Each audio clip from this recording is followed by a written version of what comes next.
Imagination can be anything. Me personally, it belongs with everyone and everyone can have their own opinion about it. We need imagination and positive imagination. Our entire world is an idea. You know, what we see as a modern world is something that we have invented, we have thought up. These things that we take for granted. What is a nation? What is a democracy? What is a border? What is an economy?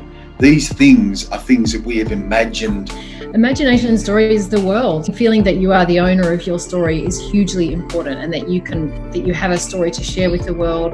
Just about developing a sense of play and enjoyment with everything you do. Just recently I've been playing around with dreams and kind of, I wouldn't say astral sleeping, but moving outside of that body experience when you go to sleep into this imaginative world. Self-expression and creativity in its highest form, without any limits or boundaries. Imagine it, believe it, and you can achieve it. It's informed every decision I've made along the way to be where I am today, and I think it's such a vital part to still staying in tune with yourself, your childhood, and kind of pushing you forward into whatever venture that may be in life. It's thinking outside the box of what you could do in life instead of what you can't do. It's thinking about who you are as a person and imagining how good the world would be if we were just kinder to each other. To be able to picture something in your own mind and see it, and to visualize it and to imagine it happening. Art is an expression of my imagination.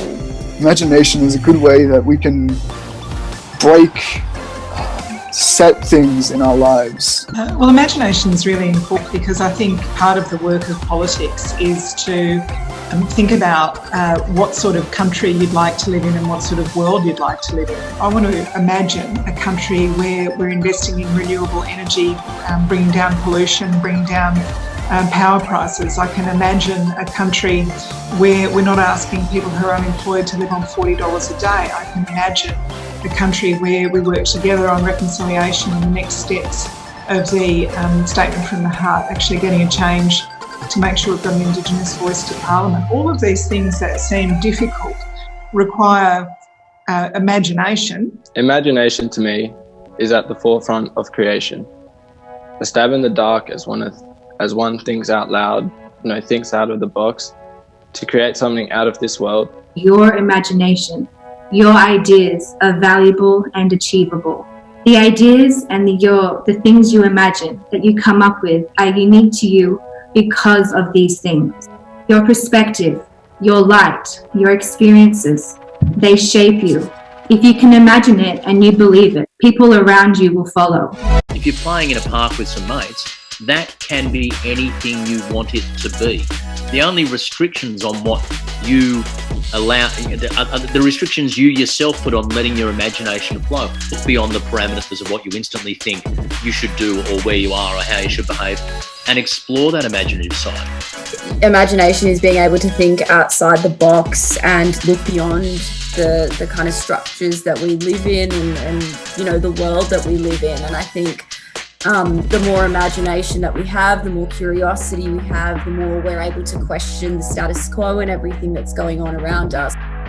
The only way to keep your imagination alive is to treat it like a muscle, to keep flexing it, to keep trying, to keep taking yourself to imaginative places.